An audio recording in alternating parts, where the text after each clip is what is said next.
Welcome to the BTS Presents show. I'm Brian Schulman, I'm the producer. We're currently doing segments on Santa Cruz County and Silicon Valley real estate behind the scenes. Thanks for watching.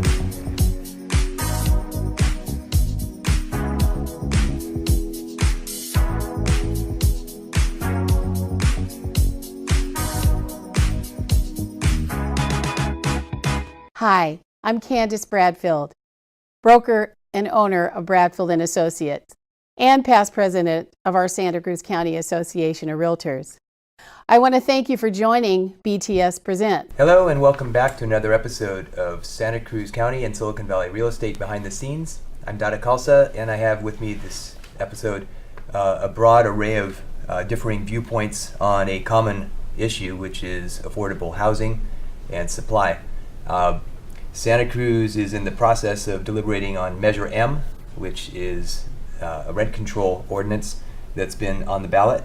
The history of rent control in California started in 1972 in Berkeley and was followed over the subsequent years between then and 1985 in about 10 other municipalities. Took a break and then in 2016 resurfaced as Richmond, Mountain View, and Alameda added rent control ordinances and passed them. So it's being discussed here, and there are differing opinions on the effectiveness and potentially the dangers of rent control. So I'm really glad that each of these members of the community have joined us this evening. So I will start with Drew Glover, candidate for City Council, and several other titles. Too far to go into, but can you let me know basically what's your history and your stance on rent control and what brought you here? Yeah, so I was born and raised in Santa Cruz. Thanks for having me on the show, by the way. Absolutely. A great opportunity to share perspective and look forward to the conversation. But born and raised in Santa Cruz, come from a single parent household. My mom was working and going to school at the same time. Luckily, she had my grandparents to kind of lean on because they owned a couple pieces of property in Santa Cruz, and that allowed her to be able to go to school but working at the same time, and then eventually caring for my ailing grandmother. So really getting the perspective of spending the last, I'm 32 now, so my lifetime in Santa Cruz with a few years here and there, and seeing the shifts, from being able to afford a room at $500 a month to now you're paying $900, $1,200 a month, $1,300 a month for a room.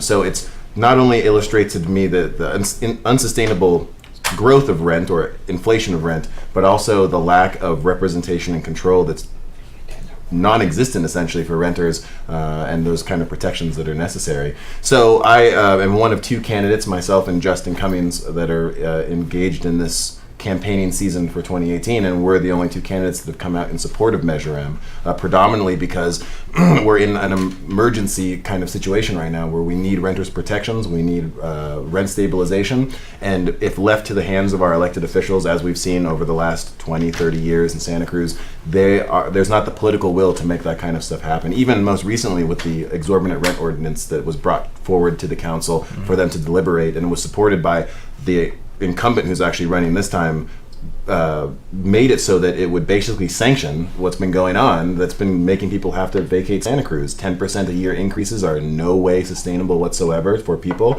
especially working class and students. And we're seeing a mass exodus of people, black and brown people especially, from Santa Cruz because there's no way that they can generate the money necessary to live here unless you're working in the tech industry or some other kind of residual income. And that's making it so that not only is it exacerbating our traffic from between North and South County, but also making it so that we're losing a lot of the diversity within our community. So that's one of the main reasons why I have come out in support of Measure M strongly. And there's a lot that goes into that, though, and I look forward to the conversation because there was a lost opportunity that the City Council could have made it so we could avoid this whole really polarizing and divisive situation that we're in right now. Can you speak just briefly before we move on what that lost opportunity was? Yeah, so the City Council at any time, especially even over the last 4 years or even over the last year, could have unilaterally as a body enacted renters protections by having conversations with landlords and renters on an equal playing field so that they would come together and act as moderators. The fact that they not only didn't act as moderators in the conversation, but put it on the renters and those supporting the renters, which included landlords and homeowners, I might add, to craft Measure M and then go out and collect the signatures, forcing the hand of the City Council to put it on the ballot. it makes it so that we've pitted landlords and renters against each other in this conversation around rent control instead of it being a holistic and unifying experience. And one of those titles that you were talking about outside of being a city council candidate is I work at the Resource Center for Nonviolence, and I train in the philosophies and ideology of Dr. King. And that whole idea of bringing two people from opposing viewpoints together around a table and working until you find common ground that works for everyone is things that we need to see more of in our city leadership. Okay, well, I appreciate that you're here, and we'll touch back on some of the points you made. Yeah. So next we have Keith McHenry from Food Not Bombs. Yes. And I was stunned and amazed when you told me how many countries and cities you're in. And this started here in Santa Cruz, which is a source of pride, I'd say. It actually started in Boston in 1980. But you started it, right? And I started it, correct, yeah. I was an art student at BU at the time and working as a produce worker at Bread and Circus, and was mortified about the amount of food that was being thrown away. And actually City Councilor Chris Worthington from Berkeley was a skinny little guy living in a place called Broadway House, and he came to the back of the store one day and said, "Hey, you're throwing out any food? We want to feed people at this Catholic worker house," or whatever kind of shelter type thing that he was living at. And I said, "Yeah, I've got all this produce," and I gave him some, and then I realized, wow, I could just do this all the time. So I started taking it to the projects. So that's turned out the projects I was sharing food at was across the street from Draper Laboratory, where they were designing nuclear weapons, and just hence the contrast, food not bombs. Yeah, 'cause you could see this extreme poverty, but housed poverty. Back, if we recall, back in 1980, before Reagan, there was very few homeless Americans, and since we had, at the end of 8 years of Ronald Reagan, we went from probably around 100,000 homeless Americans. No census was taken. No one cared because there's so few homeless people. But in the 1990, there was a national census that included homeless, and it was over 750,000. And many of them, I think, were mentally ill who had been released without actually, support. That is kind of not? an urban myth amongst many homeless-related urban myths. Okay. No, I thought he had recategorized and stopped support for those kinds of see, as governor, he did not support Kennedy's legislation, or in fact, many governors did not, which was when Kennedy deinstitutionalized the mentally ill because of his family's ill treatment in a mental hospital in Massachusetts. The solution was halfway houses, and the funding didn't happen for that, and Reagan did not support the adequate funding in the state of California. So it had actually nothing to do with it. The Reagan's role nationally was in adopting neoliberal structural adjustment, the economic policies that have really brought chaos and poverty globally. And so because of him and Thatcher adopting the Chicago School of Economics, Milton Friedman idea of trickle-down economics, which is proven failure for average people. Now we have this chaos where we have millions of people living on the streets. The federal government says that there is at least 2 million people that are under the age of 18 living on the streets of America. That's heartbreaking. So we can, so that's how we. Our idea originally was street theater, to say, look, if we don't stop Reagan from his policies and the policies of the banks, which are really largely the main culprit. In our case, our first protest was outside the stockholders meeting of the Bank of Boston. And we were saying that the investment policies of that bank would lead to, already they were doing what was called redlining in Boston, which is why you had a ghetto, an Irish ghetto in Dorchester and an African-American ghetto in Roxbury, and while you had a ghetto in the South End. So that was like banking, investment, lending policies. And they were also lending money to Raytheon Missile System, Lockheed Martin, to Seabrook Nuclear Power Station. This all galvanized you to make a change as a single citizen. Flash forward now, since 1980 to now, you've now built a presence in how many countries, how many cities? So we're in at least 65 countries and over 1,000 cities of the world. Wow. And we're in maybe several hundred in Russia, We have 100 groups in Indonesia, the Philippines, Malaysia, all over Australia, New Zealand, in Africa, And Middle East. is your soul focused on feeding, or do you also focus on housing issues? So our issue is actually changing society so no one has to live in the streets or eat at a soup kitchen. We are not a charity, so we have Yeah. 3 principles: that the food is always vegan or vegetarian and free to anyone, rich or poor, drunk or sober, that we have no leaders or headquarters, that each organization is governed by its own membership, and that it includes the people that need the food as part of its direction, and that we're not a charity, but that we're dedicated to nonviolent social change, to change society, so no one has to live in the streets. And so on my business card, so to speak, is says food is a right, but also it could say housing is a right. Yeah. And I believe that the United Nations Declaration of Human Rights points to the fact that housing is a guaranteed right. And you can see in all most industrialized countries, except for the United States, housing is thought of as a right. Well, it was here, I think, until the 50s, late 50s, and then they started to disband a lot of those, the projects that were started then. So Yeah, the housing projects is an interesting thing. That would, there were a lease of land and by the federal government, and the lease had to be was not permanent.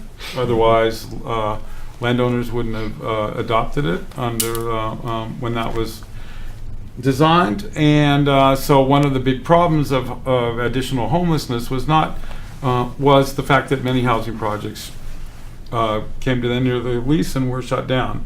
And many were terribly designed, and no money was allocated for maintenance and so on. So that contributed to the housing crisis. So all these things are part of why there are millions of Americans. And the sad thing is that many of the people that we share food with here in Santa Cruz have lived here, in some cases, many generations. And they are often construction workers, plumbers, electricians. Yeah. They're the people that built the housing that we're enjoying in this community. And they don't Yet have they housing. cannot live in it.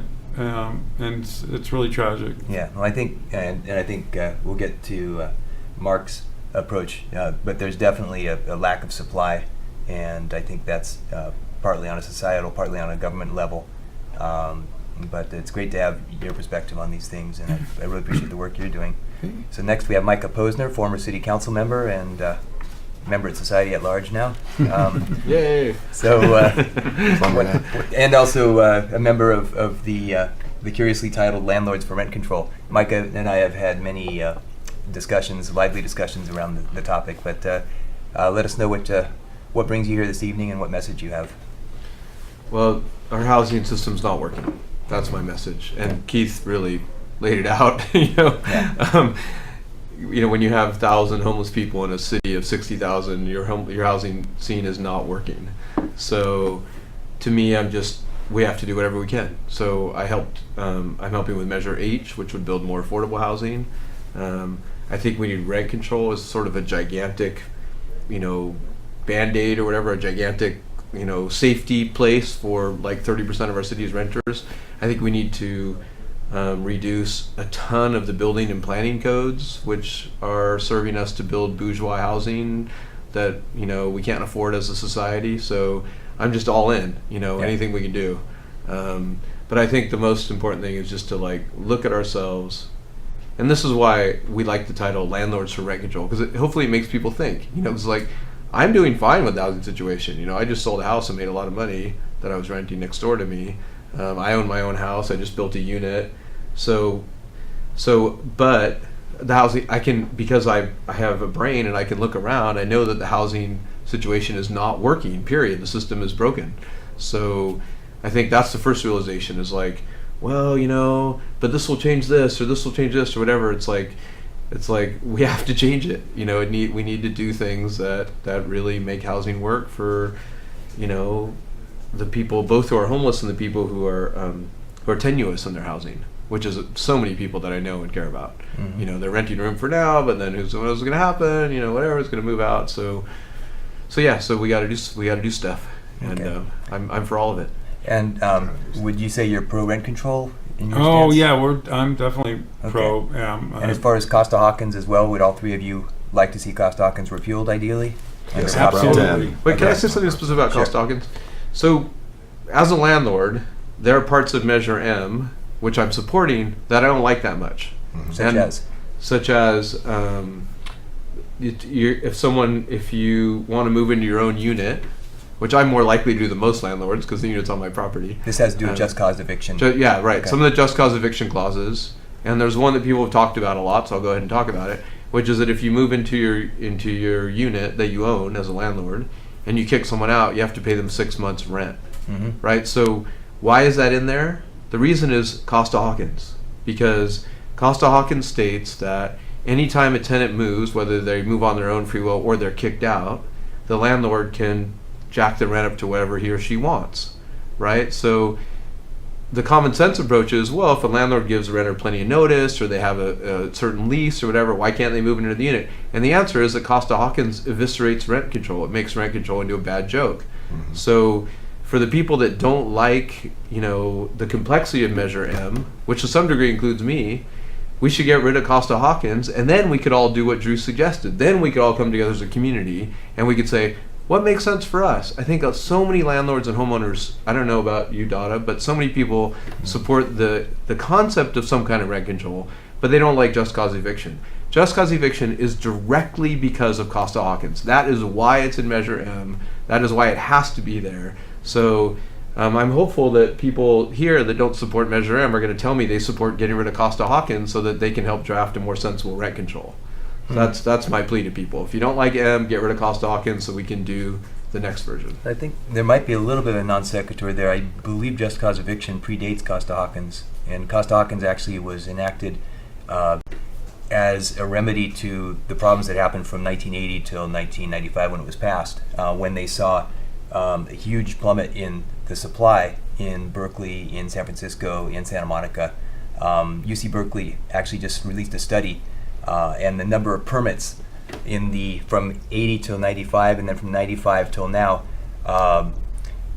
it was almost doubled the rate of permits for providing housing after Costa-Hawkins passed. So there are parts of Costa-Hawkins, their conclusion, and I can give you a copy of the paper because I'm equally vested in this, because if we can't have construction workers, we can't have electricians, we can't have nurses affording to live here, what good is any kind of society here? So, but I think it's perhaps inaccurate to say that just cause eviction is a result of Costa-Hawkins. In fact, I believe Costa-Hawkins came about largely because of the just cause eviction measures. I would love to see an effective way to have affordable housing for people. And I think you look at any other country, any other industrialized, civilized country, and they have these kinds of programs where you take out the value proposition in the real estate. It's basically fixed cost housing, and they provide it. We don't have that here. And the problems with rent control, although I think it was well intended, if you want to find affordable housing, you're not going to find it in San Francisco, you're not going to find it in Berkeley, you're not going to find it in Santa Monica, because, and there's a good example, the house that you sold went from being a tenant-occupied house to somebody from Silicon Valley, the commuter, bought it, was able to afford it, and now that's one less tenant-occupied house. And I've seen firsthand probably 50 listings come on the market since Measure N was passed, and they've come on the market, they had tenants, and under the Ellis Act, they say, well, this isn't going to be rental housing. We have to certify it's not going to be rental housing for 10 years. I mean, this is a horrible disincentive. For 10 years, or else the tenant that we let go because we said we're going to sell it to somebody who's going to occupy it, we have to give it back to them at the same rent. In the case of many of these, yours included, $20,000, $40,000, $50,000 was made to improve it, to make it sell at a market rate. But case after case, they had tenancies in common, TICs formed in San Francisco and Berkeley. That was pretty much invented in response to rent control, and if they could get a certain number of tenants of the building to band together and buy it, then they would. If they couldn't, then they would be evicted, and they would be occupied by owners. So I want to see some, and Mark has a different approach in terms of on the supply side. I'm curious to hear that, and then we can kind of bring it back around, because I've raised and touched a lot of points here. Yeah, there's some. Yeah, We're yeah, definitely we're some of here that for was put in there. So Mark, you're on the supply side. I mean, if you want to your background is as an engineer, but you're obviously much more involved as a community advocate, right?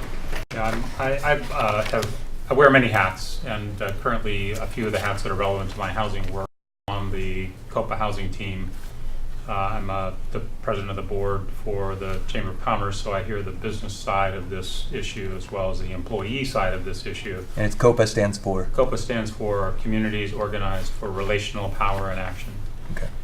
It's a group of 28 different institutions in the Tri-County area that deal with whatever issues are important to our members. Housing is important to all of our members. But I'm also a planning commissioner for the city of Santa Cruz, and have been for the I'm in that last year of my 2-term on the planning commission. So I've also been able to dive deep into the regulatory environment that exists in our community. And like Micah, I was also part of the steering committee on Measure H, and was, 2 years ago we started working on Measure H to bring it to the ballot. And so I'm a firm believer in affordable housing and making housing more affordable in our community.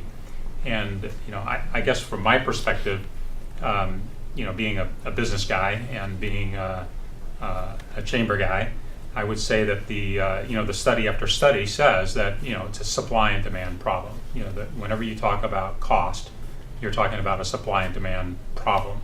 And so, in my mind, probably the only way to adequately address the cost issue and the affordability issue is to build more housing. We can talk about lots of other things, but at the end of the day, we've got to provide more housing. And the housing needs to be the kind of housing that we need in our community, not the kind of housing that we have in our community.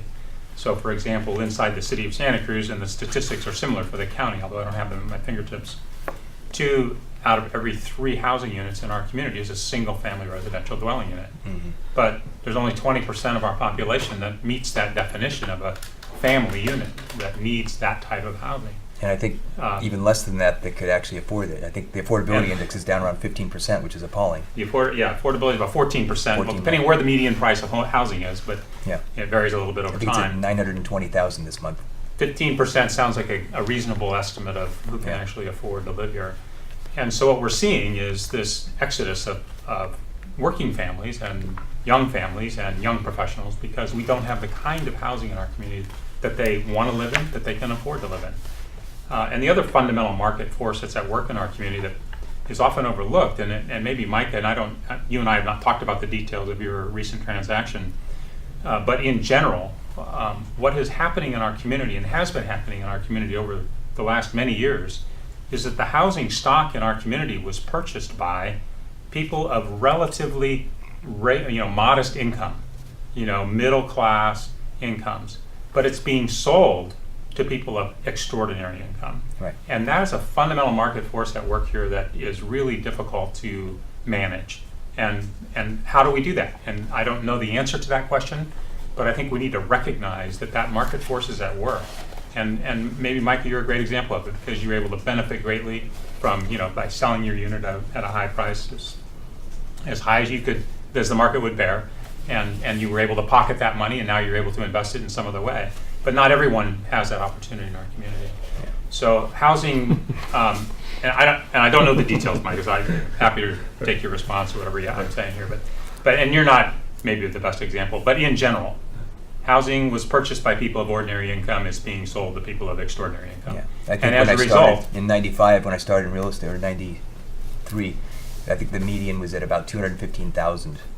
So I believe it. Then most people could afford it, but it's really shocking. And I handle these transactions every day, and my head always spins when I look at the numbers. Yeah. So where is the solution? And with regard to rent control, I'm not opposed to rent control. I'm not opposed to just cause eviction laws. I think Measure M is sort of an extreme kind of measure. It's some people have called it draconian. I'm not sure that fits, but it also is a way of creating rent control that's very difficult to alter. So whatever is passed then has to go back to the voters to be altered. It can't just be modified by an act of the city council. And that makes it extraordinarily difficult to adjust to the things we don't really like about it now are going to be difficult to fix later. And I'm more in favor of having the conversation that Drew's talking about where we bring everybody together in the same room and we work together under one tent and we come up with something that works for everybody. And Measure M did not attempt to do that. Measure M was done out in the Kind of swings the other way, and yeah, I agree. and then brought into the conversation in the community as a take it or leave it kind of. And as a result, I had approach. probably the largest private provider of rental housing in the Tri-County area attend our show and talk about it, and we probably wouldn't have been discussing it. So, again, I welcome people who are passionate about what the problems are to bring it to the table, and I too see Measure M as, and I'm not a Santa Cruz voter, so I'm almost from the sidelines, but since my focus in life is essentially around housing issues, I care about it. And I do see it as potentially having some problems, but in an odd way, even opponents to it, I think, should be grateful that it was raised so that we can explore some more hopefully balanced ways that won't actually backfire, because I do see it based on what's happened in other cities. I've seen it backfire. So your focus, again, I think you were telling me off camera, was more on supporting, if you want to talk about essentially what the tenets of your what your platform is as an organization for COPA is essentially. Well, COPA, the housing team of COPA came up with a mission statement, and basically, our mission statement is to if the policy is incentivizing the construction of housing, we're for it. If it disincentivizes the construction of housing, we're against it. And that is kind of the litmus test that the COPA team, housing team, has come up with. And so, in a sense, we're in favor of policies that create housing that's cheaper, that can be created faster, that can be created more affordable.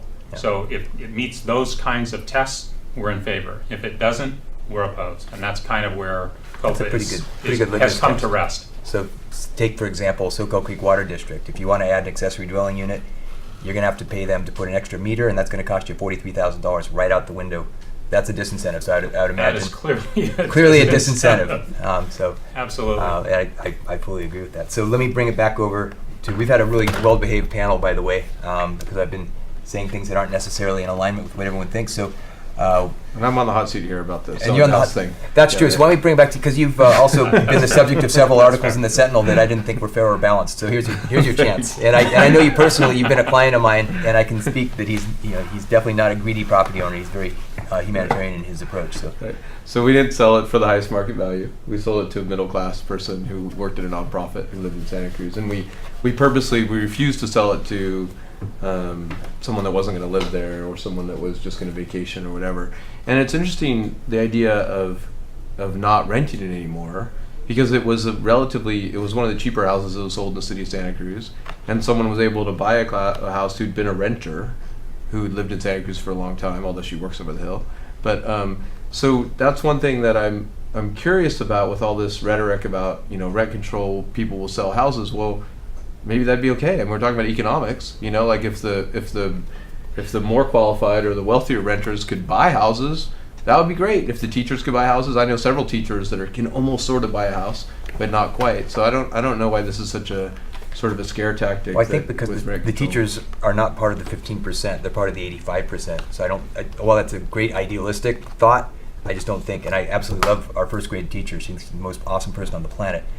I can't see her ever being able to afford to buy a house. Well, but if this, I'm not sure this would really come to pass, but if because of rent control a lot of the cheaper houses got sold on the market, then the price would go down. Obviously, you guys keep talking about supply and demand. If you increase the supply because landlords don't want to own the cheaper houses anymore, then obviously the price would go down, and so people like the teachers could buy them. Not the poor service workers, but the teachers could buy them. So, and the other thing I just want to bring up is Mark, you were talking about how your thing is supply. My thing is supply too. Like I voted on the council to continually reduce the requirements for ADUs, continually reduce parking, which I think is a ridiculous subsidy for housing. I agree. So, but why do we get in these camps where we're like one thing, not another? I see 9,000 renters, mostly renters, although not all renters, saying we need to stabilize our rents. We're going to get driven out of town. And then I see really bright people like you saying we need to increase supply. And then I see people like Don Lane and Fred Keeley saying we need to create government funds for affordable housing. We've been part of that too with Measure H. So I don't understand. I'm like, yeah, all of it. Let's do it all. I don't understand why it's one thing or another or whatever. Yeah. Well, I remember before the earthquake, I would come down to city council here from San Francisco. We had rent control in San Francisco. I was able to live there for 10 years because of rent control. When in '95 all that changed, I lost my place. I could never live back in San Francisco. Could never get back into San Francisco. Loved San Francisco. But we would come to city council and say there needs to be affordable housing, create some policies for that. Then when the earthquake happened, city council, twice a month, looked at, let's get the money from the federal government to rebuild the city. Let's make a lot more affordable housing. And there was not a political will. The people that were, my impression was that the money behind the city councilors were people that viewed Santa Cruz as ultimately a place to make a huge profit and to be selling properties to people over the hill or to foreign investors or something like that, and that their heart wasn't in let's defend our city. And so that was just my impression then. And I think, so this issue of creating affordable housing and policies in Santa Cruz that would have facilitated that, and then that huge amount of money possibly available after the earthquake was not taken advantage of. It was taken a little, some stuff happened, but not nearly enough. There's some focus on it now. I think MidPen and a few others are starting to, it's 20, 30, 40 years later, but are finally starting to look at that. So before we run out of time, let you speak to, Run out of time. Well, we have 3 minutes left. So in the show? Wow, in the show. This goes by so fast. Whoa. I only got to say an introduction. Well, I know. You We'll better come start back on our next show. Okay. But So basically, there's multiple things that you said that need to be addressed. And basically, the failure of rent control in cities like San Francisco to control rents. Or your assertion of that. that's what you're. Anyway, I can show you the studies. You're talking about Just Cause and how Just Cause caused a decrease in the development of housing until Costa-Hawkins was put into place. But you have to start to ask yourself, why was that the case? Why did people all of a sudden stop developing units? And I'm sure that you have maybe your own opinion or perspective. I'd love to talk to you about it sometime because that's what I wanted to get from this was your perspective onto why that happened. I'll send you the UC Berkeley study. It just was released last month. Totally. So I'm the chair of the Santa Cruz County Poor People's Campaign. And one of the main messages that follows continuously throughout that, ever since the late 60s when Dr. King started it, is it's this idea that we need to start to change the narrative and transition away from this profit-driven decision-making model, profit-driven incentivizations to be able to grow housing so you can make the maximum amount of profit off of it. If you're a developer or someone that runs an apartment association and you want to maximize your income, then you're going to wait 15 years and pay lobbyists to try to put a law in place that's going to dramatically limit people's ability to protect themselves against predatory renting and other things like abuse of renters. So if you're going to wait those 15 years for the guarantee that you're going to be able to build market rate housing unchecked for as long as you want, that's a great investment of time and energy to be able to do that. We're seeing that right now with the fight against rent control in Santa Cruz and the fight against Costa-Hawkins, where outside moneyed interests have invested hundreds of thousands of dollars in trying to fight rent control when the renters in Santa Cruz say that they want rent control. So there's so much more that we can get into that, but it gets down to this drive and desire for profit over people. And until we as a culture shift away from only caring about the bottom line and how we're going to make the most amount of profit, we're going to continually see these kinds of issues where people that are not on the top echelons of society are going to be continuously dragged through the mud, pulled down and left out to die because they don't have the resources or the skills necessary to be able to compete in the society as it progresses forward.